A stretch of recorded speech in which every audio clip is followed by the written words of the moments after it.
Department உள் பிரச்சனையா நாங்க ஏன் வர வேணாங்கிறோம். வர மேடம் எங்களை பொறுத்த வரைக்கும் 4 பேர் ரோட்ல நின்னானா உண்மைதான் ஐயா. நீங்க வந்து நாங்க வந்து ஒரு போலீஸ் சொல்றப்ப நீங்க அதெல்லாம் கேட்க மாட்டீங்க. ஒரு ஆபீசர் வர வந்து இறங்கினோன்னு இறங்குங்க.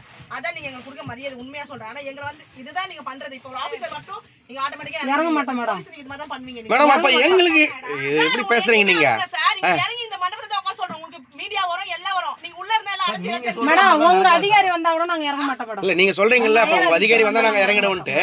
அப்ப எங்களை உள்ள என்ன சொல்ல வந்தனே தெரியாது தூக்கி போட்டு மாட்டீங்க. நம்ம இறங்கல விட பேச வேண்டியவங்கள்ட்ட பேசுங்க. இவங்கள்ட்ட பேசினா சிவில்ல வந்து வீடியோ எடுப்பாங்க. அதெல்லாம் உங்களுக்கு தெரியாது, மீடியான்னு தெரியாது. ஆனா உங்க நாலேஜ் மீடியாக்கு போவாங்க. எவ்வளவு மீடியா பாத்துட்டீங்க. இப்ப எல்லாம் இங்க தான் வரும் டைரக்ட் பண்ணி. நீங்க நினைக்கிறீங்க மீடியாக்காரங்க எங்களை உள்ள விட மாட்டேன்னு சொல்லிட்டு நாங்க தடுக்க முடியுமா மீடியாக்காரனை? நீங்க சொல்ற மாதிரி நடக்காது. நான் ஏன் கேக்குறேன்னா டிபி ஏண்ட ஒருத்தர் வரல, ஒரே ஒரு மீடியா வரலன்னும் போது இங்க இன்டீரியர் இருக்கிற எப்படி மீடியா வரும்? தடுக்க முடியாது. மீடியாக்காரன் வந்து ஷூட் பண்ணும்போது நாங்க தடுக்கிறது எங்களுக்கு ரைட்ஸே கிடையாது. அவன் கண்டிப்பா தடுக்க முடியாது. நீங்க நினைச்சிட்டு இருக்கீங்க உள்ள. அப்ப டிபி ஏண்ட நாங்க நடத்தின போராட்டம் யாருக்குமே தெரியல, அவ்வளவுதான். மீடியா போல்டா வரும், கான்பிடன்ஸ் கொடுக்குறாரு. டிபி ஏண்ட வராத மீடியா இங்க வரும்போது இது உள்ள இருக்குதுக்கா. இது ஹவுசிங் போர்டு உள்ள இருக்கிற சைதாப்பேட்ல இருக்கிற ஒரு ஸ்கூல், சர்ச் ஸ்கூல். சவுண்ட் தெரியும். வெளில வாங்க எல்லாம். 3:30 மணி நேரம் கீழ வந்து நீங்க கத்துனீங்க தெரியாது. நீங்க வண்டியில இருந்தீங்கன்னா வச்சுங்க, போலீஸ் வண்டியில உள்ள நிக்குதுன்னு போயிருவான். சவுண்ட வச்சுதான் மீடியாக்காரன் வந்து ஷூட் பண்ணுவான். நீங்க உங்களுக்கு போராட தெரியணும்னா நான் சொல்லுவேன். அது நான் தப்பா சொல்லுவேன். உங்களுக்கு போராட வெளியில வாங்க, கத்துங்க, ஆர்ப்பாட்டம் பண்ணுங்க, எது வேணாலும் பண்ணுங்க. 4 பேர் கூப்பிடுவாங்க, சொல்லுவாங்க வாங்க ஏதோ நடக்க வாங்க.